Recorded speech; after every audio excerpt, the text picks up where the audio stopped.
Bismillahirrahmanirrahim. Assalamualaikum warahmatullahi wabarakatuh. Fatimah Az-Zahra adalah putri Rasulullah Shallallahu Alaihi Wasallam yang dikenal sebagai sosok yang sangat taat kepada orang tuanya. Fatimah radhiyallahu anha melebihi wanita-wanita di masanya dalam hal kemuliaan dan keturunan, pewaris keutamaan, ilmu dan perangai yang baik. Sedangkan Ali bin Abi Thalib radhiyallahu anhu adalah seorang sahabat Nabi Shallallahu Alaihi Wasallam dan juga sosok pahlawan. Namun beliau merupakan pemuda yang miskin. Hidupnya dihabiskan untuk berdakwah di jalan Allah Subhanahu Wa Taala.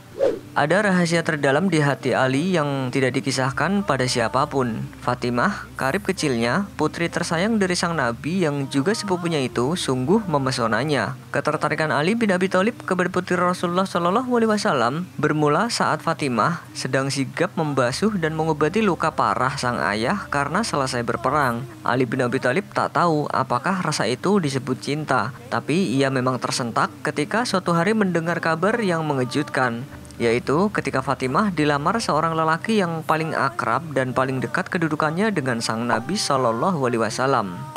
Kisah ini dirangkum dari berbagai sumber dan mengandung pelajaran yang bisa dipetik. Diantaranya adalah keberanian untuk berterus terang jika sedang mencintai seseorang untuk menghalalkannya.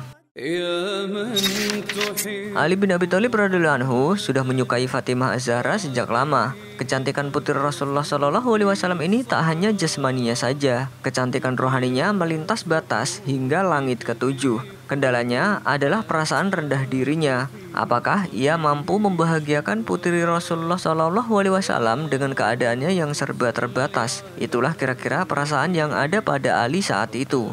Pada suatu ketika, Fatimah dilamar oleh seorang laki-laki yang selalu dekat dengan Nabi Shallallahu Alaihi Wasallam, yang telah mempertaruhkan kehidupannya, harta dan jiwanya untuk Islam, menemani perjuangan Rasulullah Shallallahu Alaihi Wasallam sejak awal-awal risalah ini. Dialah Abu Bakar As-Siddiq radhiyallahu anhu.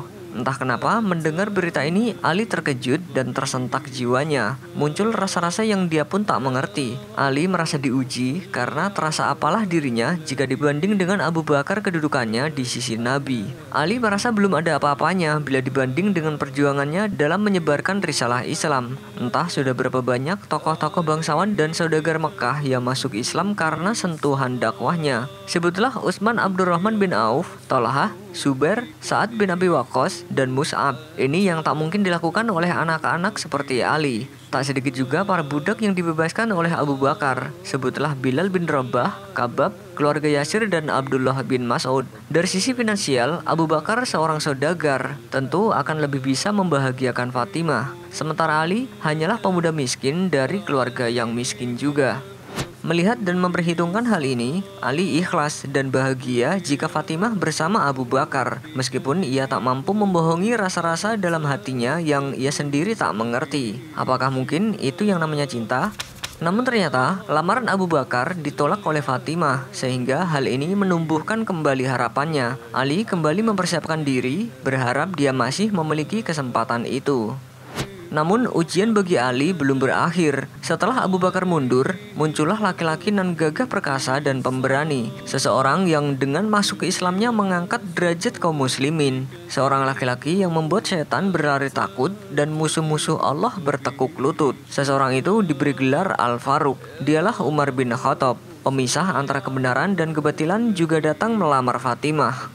Ali pun ridho jika Fatimah menikah dengan Umar. Ia bahagia jika Fatimah bisa bersama dengan sahabat kedua terbaik Rasulullah Shallallahu Alaihi Wasallam setelah Abu Bakar. Namun kemudian Ali pun semakin bingung karena ternyata lamaran Umar pun ditolak. Setelah itu menyusul Abdurrahman bin Auf melamar sang putri dengan membawa 100 unta bermata biru dari Mesir dan 10.000 dinar. Kalau diuangkan dalam rupiah kira-kira 55 miliar. Dan lamaran bermiliar-miliar itu pun ditolak oleh Rasulullah Shallallahu Alaihi Wasallam. Akan tetapi kekhawatiran Ali bin Abi Thalib belum berakhir sampai di sini, karena ternyata sahabat yang lain pun melamar sang pujaan hatinya. Utsman bin Affan pun memberanikan dirinya melamar sang putri dengan mahar seperti yang dibawa oleh Abdurrahman bin Auf. Hanya ia menegaskan kembali bahwa kedudukannya lebih mulia dibanding Abdurrahman bin Auf karena ia telah lebih dahulu masuk Islam.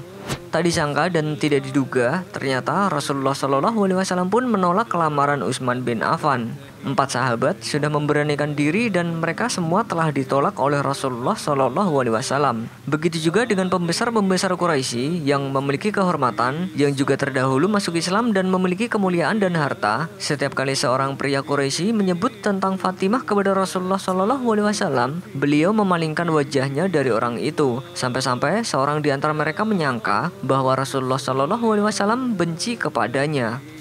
Suatu hari Abu Bakar dan Umar sedang duduk-duduk di masjid Rasulullah SAW. Sa'ad bin Mu'adz al-Ansori juga ada bersama mereka. Mereka membicarakan Fatimah binti Rasulullah SAW. Abu Bakar berkata, orang-orang terkemuka telah melamarnya kepada Rasulullah, tapi beliau mengatakan, urusannya aku serahkan kepada Tuhannya. Jika dia menghendaki, dia akan menikahkannya. Sementara Ali belum pernah melamarnya dan belum pernah menyebut tentang Fatimah kepada Rasulullah SAW.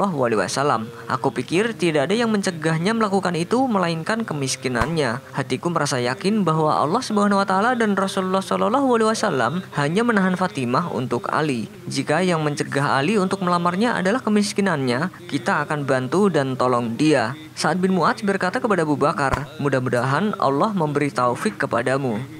Salman Al-Farisi meriwayatkan, keluarlah mereka dari masjid untuk mencari Ali, namun mereka tidak menemuinya. Saat itu Ali sedang mengairi kebun kurma milik seorang Ansor dengan upah menggunakan unta miliknya. Mereka pun pergi ke tempatnya. Tampak dari jauh di sebuah kebun milik seorang Ansor, terlihat seorang buruh tengah bekerja. Dari dekat jelaslah siapa orang itu. Ia adalah Ali yang dengan susah payah dengan menggunakan untanya mengangkut air untuk menyirami pepohonan kurma yang tinggi. Wajahnya dibasahi keringat yang mengucur deras. Abu Bakar yang ditemani Umar itu pun mendekat kepada Ali dan berkata, wahai Ali, tidak satu pun dari perkara yang baik kecuali engkau yang paling cepat melakukannya. Hubunganmu dengan Rasul dari sisi kekeluargaan, kedekatan, serta masa lalu bukanlah rahasia bagi semua orang. Dengan hal-hal tersebut, mengapa engkau tidak mendatangi Rasul untuk meminang Fatimah? Umar tanpa basa-basi meneruskan pembicaraan. Para pembesar Quraisy menginginkan Fatimah sebagai istri, namun Rasul menampiknya. Aku berpikir beliau melakukan hal tersebut disebabkan dirimu. Wahai Ali, mengapa engkau menjauhi perkara ini? Tanya Abu Bakar lagi. Ali berbisik dengan mata berkaca, demi Allah, sesungguhnya Fatimah layak untuk diinginkan. Namun kemiskinanlah yang telah menghalangiku untuk memintanya. Aku tidak memiliki harta duniawi yang kusimpan kecuali satu pedang, baju besi dan unta ini. Dengan sedih, Abu Bakar berkata, dunia di sisi Rasul seperti debu dan tanah yang bertebaran di udara. Wahai Ali, pinanglah dan tambahlah sebuah keutamaan atas keutamaan-keutamaan yang ada pada dirimu, tambah Umar. Ali terdiam dan di matanya tampak harapan-harapan yang menawan. Selama 3 hari, Ali berpikir keras hingga akhirnya memberanikan dirinya. Selama di perjalanan, Ali selalu berdoa untuk selalu menguatkan hatinya dan meyakinkan bahwa Allah Maha Kaya.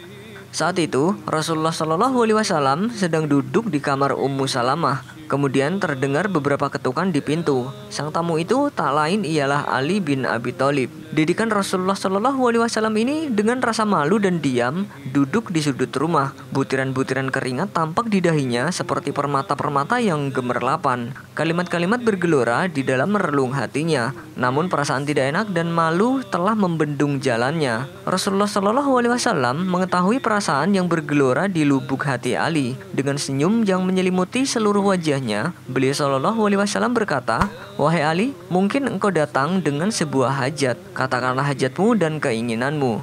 Sebuah jendela harapan telah terbuka di hadapan pemuda ini. Wahai Rasulullah, denganmu dan lewat tanganmu, Allah telah memberikan aku hidayah. Kini aku berkeinginan memiliki sebuah rumah dan istri yang membuat aku tenang. Oleh karena itu, kedatanganku ini untuk meminang putri engkau, Fatimah. Kemudian Rasulullah SAW menjawab lamaran Ali dengan kata-kata ahlan wa sahlan, bersamaan dengan senyum Rasulullah SAW. Dengan jawaban Rasulullah SAW, akhirnya Ali pulang dengan perasaan bingung apa maksudnya. Kata Ali dalam hati, ucapan ahlan wa sahlan itu sulit untuk bisa dikatakan sebagai isyarat penerimaan dan penolakan, tapi beliau siap untuk ditolak oleh Rasulullah SAW. Itu adalah resiko yang harus diterimanya. Dalam perjalanan pulang, Ali ditanya oleh para sahabat tentang lamarannya dan ia melontarkan pertanyaan kepada sahabatnya. Menurut kalian, apakah ahlan wa sahlan berarti sebuah jawaban? Tanya Ali sembari bingung. Sahabat pun bergembira dengan pertanyaan Ali tersebut dan berkata, kata ahlan berarti iya dan sahlan berarti juga iya. Berarti engkau mendapat dua kata iya dalam lamaranmu. Dalam riwayat versi lain diceritakan Rasulullah SAW berkata kepada Ali, wahai Ali, beberapa pria sebelum engkau telah menginginkan Fatimah sebagai istri mereka dan aku telah memberitahukan hal tersebut kepada Fatimah. Namun dia selalu menunjukkan ketidaksukaan di wajahnya. Kini berilah aku waktu beberapa saat untuk berbicara dengannya.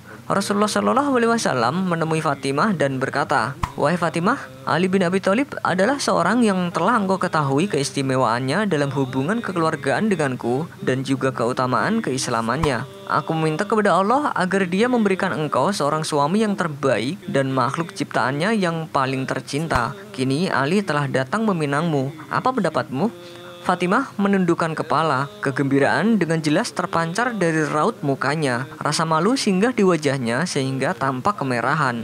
Rasul dengan kegembiraan menyeru, Allah Maha Besar. Diamnya adalah tanda atas kerelaannya. Mata air kegembiraan muncul di rumah Ummu Salamah. Rasulullah SAW mengamati wajah calon menantunya dan berkata, adakah sesuatu yang engkau miliki sehingga dengannya engkau bisa mengatur pernikahanmu? Pemuda itu menyebutkan apa yang dia miliki. Pedangku, baju besiku, dan unta pengambil air saja yang aku miliki.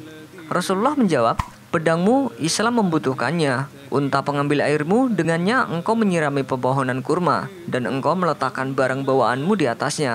Adapun baju besimu, aku rela dengannya. Ali pun berkeliling agar dapat menjual baju besinya. Dengan cepat baju besi itu pun terjual. Pembelinya adalah Utsman. Namun setelah membelinya, Utsman menghadiahkan kembali baju besi itu untuk Ali. Pemuda tersebut bergegas kembali ke rumah Rasul dan memberikan 400 dirham hasil penjualan baju besinya. Ali bercerita, maka aku pergi dan menjual baju besi itu dengan harga 400 dirham. Kemudian aku menghadap Rasulullah SAW dan meletakkan uang itu di hadapannya. Rasulullah memberikan segenggam darinya kepada Ummu Aiman untuk membeli perlengkapan rumah, segenggam kepada Asma untuk membeli wangi-wangian, dan segenggam lagi kepada Ummu Salamah untuk makanan. Kemudian sisanya beliau berikan kepada Ammar, Abu Bakar, dan Bilal untuk membeli perlengkapan yang pantas untuk Fatimah. Setelah itu Ali pergi untuk menyiapkan rumah barunya. Bayangan wajah Fatimah selalu hadir di hadapan Ali dan mengalirkan air mata yang sejuk dalam hatinya. Ali mengamati keempat sudut kamar dan dia sadar di rumah itu sama sekali tidak ada sesuatu pun yang memikat seorang wanita. Tidak ada kain sutra dan tidak pula ranjang yang empuk. Namun dia mengenal baik Fatimah dan mengetahui bagaimana watak putri Rasul ini memiliki jiwa agung yang murni, yang ridho atas kehidupan sederhana dan jauh dari kenikmatan fana duniawi.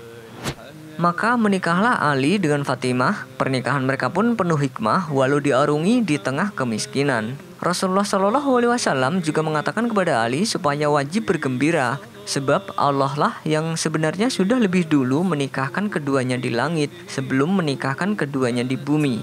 Butuh bertahun-tahun Ali bin Abi Thalib untuk memantaskan diri menjadi suami putri Rasulullah SAW. Bahkan sudah pernah pasrah jika Fatimah menikah dengan orang lain dan bukan menjadi jodohnya. Namun Ali memanglah jodoh yang telah disiapkan untuk Fatimah.